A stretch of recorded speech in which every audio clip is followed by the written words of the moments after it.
बिस्मिल्लाहिर्रहमानिर्रहीम, अस्सलाम वालेकुम। कौम की आवाज़ के साथ नुसरत हारिस साहब के सामने मौजूद है और नया साल आप सबको मुबारक हो। और नए साल का तोहफ़ा हमारी हुकूमत ने पेश कर दिया है, जिसकी पहली जो हेडलाइन है वो मैं आपसे शेयर करती हूँ।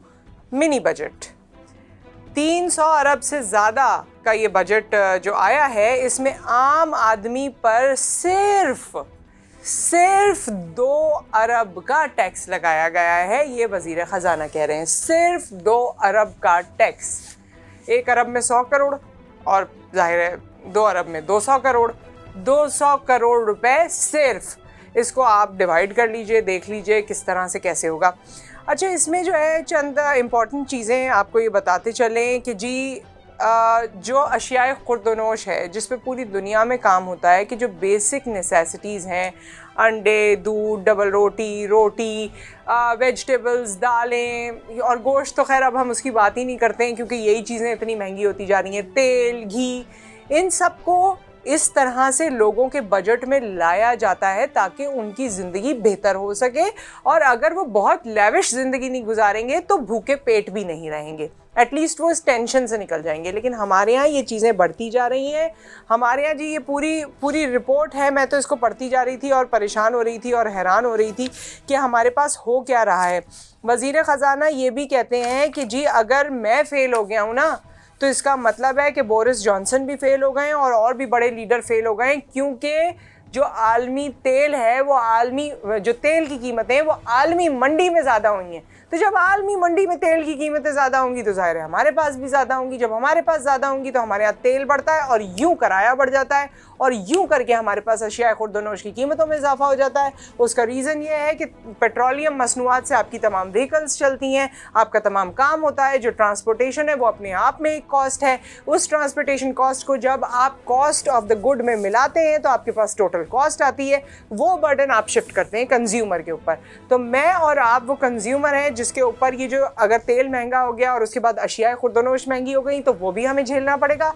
फिर उस पे जो टैक्स लगाया जाता है, हम जो ख़रीद रहे हैं। अच्छा, इसमें एक जगह पर है कि जो लग्जरी आइटम्स हैं उन पे टैक्स लगाया गया। अच्छा, लग्जरी आइटम्स पे बिल्कुल टैक्स लगाया जाए। लग्जरी आइटम्स क्या हो गए? इंपोर्टेड मेकअप हो गया, इंपोर्टेड सामान हो गया, इंपोर्टेड शैम्पूज़ हो गए, इंपोर्टेड क्रीम्स हो गई, इंपोर्टेड फ्रूट्स भी आते हैं, इंपोर्टेड और चीज़ें भी होती हैं। सो ये जो लग्जरी है ना, क्योंकि लग्जरी हमारे यहाँ एक ख़ास परसेंटेज है वो अफोर्ड कर सकती है, उसकी कीमतों में इजाफे करने से होता ये है कि वो इंपोर्ट डिस्करेज होती है और आपकी होम इंडस्ट्री पे फोकस आता है और होम इंडस्ट्री ग्रो करती है, विच इज़ गुड, जो कि होना चाहिए।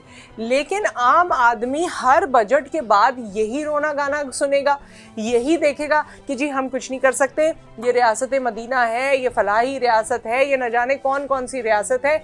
लेकिन आवाम के लिए इस रियासत में जो बर्डन है वो पास ऑन होगा और वो पास ऑन होता जाता है। अच्छा जी, मैं आपको कुछ चीज़ें एज इट इज़ पढ़ के भी सुना देना चाहती हूँ। वज़ीर ख़जाना ने कहा है कि टैक्स देने वालों पर मज़ीद टैक्स नहीं लगा रहे हैं।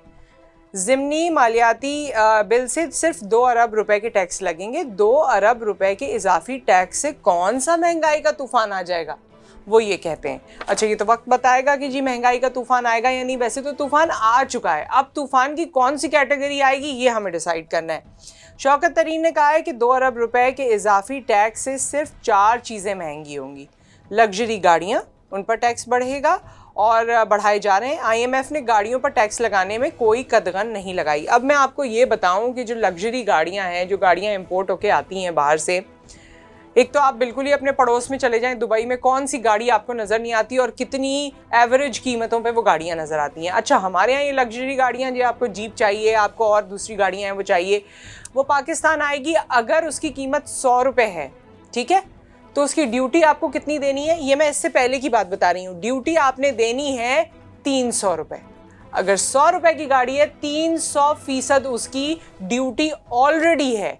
अब आप उसमें मज़ीद ये जो बता रहे हैं कि हमने उसमें इजाफा कर दिया है, और जी IMF ने हमें कुछ नहीं कहा है कि गाड़ियों की कीमतों में इजाफा कर दो। तो आप IMF को क्या समझ रहे हैं? और आप लग्जरी गाड़ी भी अगर आपके मुल्क में कुछ लोग अफोर्ड कर सकते हैं तो आपने उसे इतना मुश्किल बना दिया है कि गाड़ियों की इंपोर्ट बिल्कुल ही यहाँ पर ख़त्म हो जाएगी। खैर, हो सकता है कि इससे हमारी डोमेस्टिक इंडस्ट्री को कोई फ़ायदा पहुँचे, लेकिन फ़ायदा पहुँचे तब की बात है। वज़ीर ख़जाना ने कहा है कि इसके अलावा गैर मुल्की स्टेक और मछली खाने वालों पर टैक्स लगाया जाएगा। गैर मुल्की मछली खाएंगे या स्टेक तो टैक्स होगा। अच्छा, मैं इसके साथ साथ ये भी कहती हूँ कि जब ये वाले स्टेप्स लिए जाते हैं तो उसी वक्त फिर ये जो हमारे यहाँ गैर कानूनी तरीके से स्मगल होकर चीज़ें पाकिस्तान से जाती हैं ना, और हमारे यहाँ खाने पीने की किल्लत हो सकती है, उसको भी कंट्रोल किया जाना चाहिए। और उसकी प्रेजेंटेशन, उसकी वैल्यू एडिशन पे इतना काम होना चाहिए कि आपका वो कस्टमर जो बाहर से मछली मंगवा रहा है या टिन पैक्स मंगवा रहा है, वो यहाँ देसी मछली उसको पसंद आए।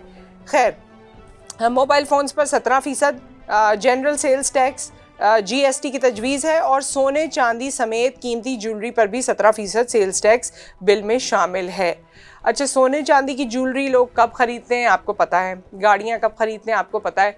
हमारे यहाँ खाने पीना, रोज़ाना की ज़िंदगी गुजारना भी मुश्किल है, घर लेना मुश्किल है, घर बनाना मुश्किल है। गाड़ियाँ अगर इम्पोर्टेड बाहर से कोई आ रही है, सस्ती आ रही है, तो वो आपने उसकी ड्यूटी देके छुड़ाना मुश्किल है, इसलिए वो भी महंगी हो गई।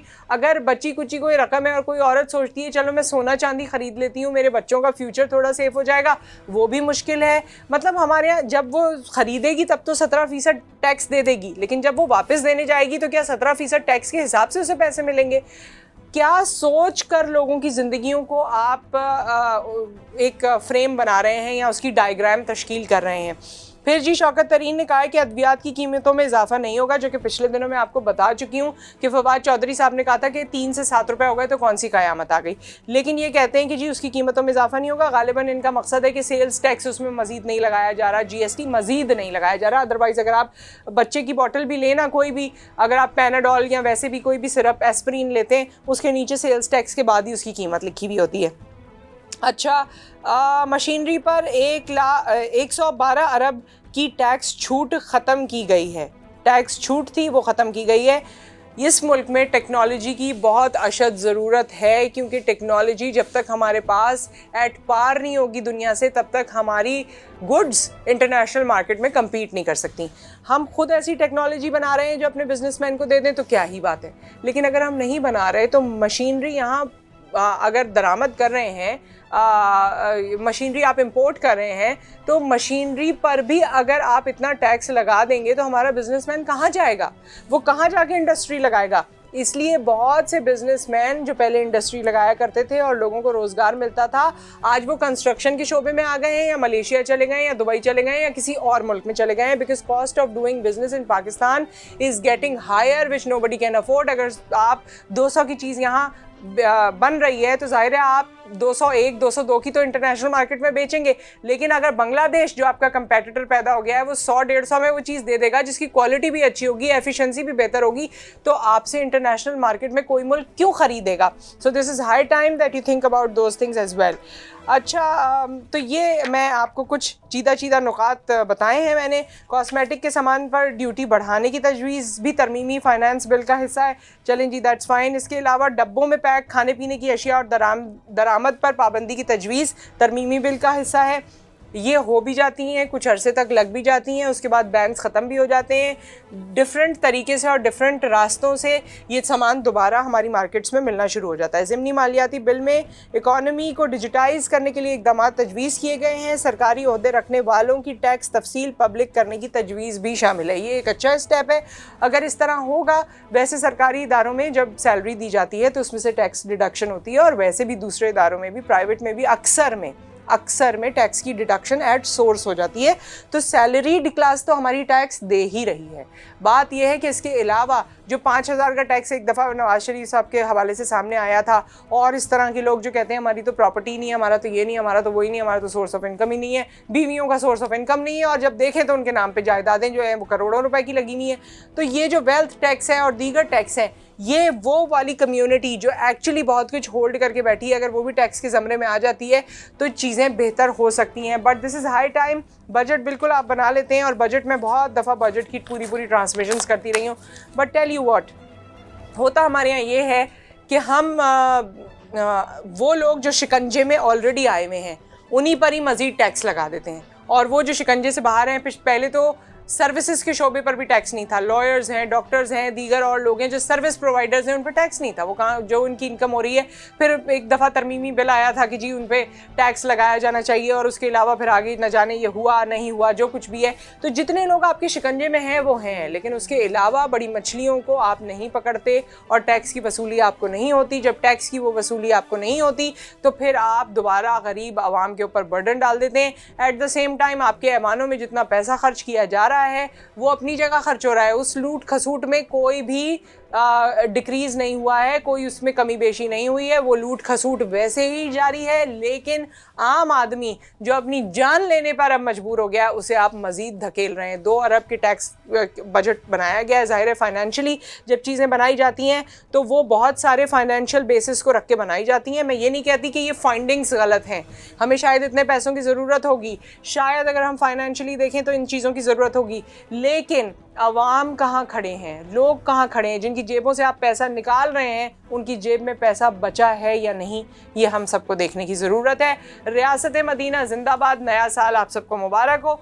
अब इस नए साल के बाद इलेक्शंस होंगे और फिर देखेंगे कि रियासत मदीना फलाही रियासत, इस्लामी रियासत या Pakistan, Islamic Republic of Pakistan किस जानिब चलता है और अपने लिए क्या बेहतरी कर पाता है। अल्लाह ताला की रहमत के हम तलबगार हैं और इसी उम्मीद पर हम इस मुल्क में हैं और इस उम्मीद के साथ हमारी ज़िंदगी आगे बढ़ रही है कि वो दिन भी इंशाअल्लाह ज़रूर आएगा। अपना ख्याल रखिए, दुआ में याद रखिए। अल्लाह हाफ़िज़।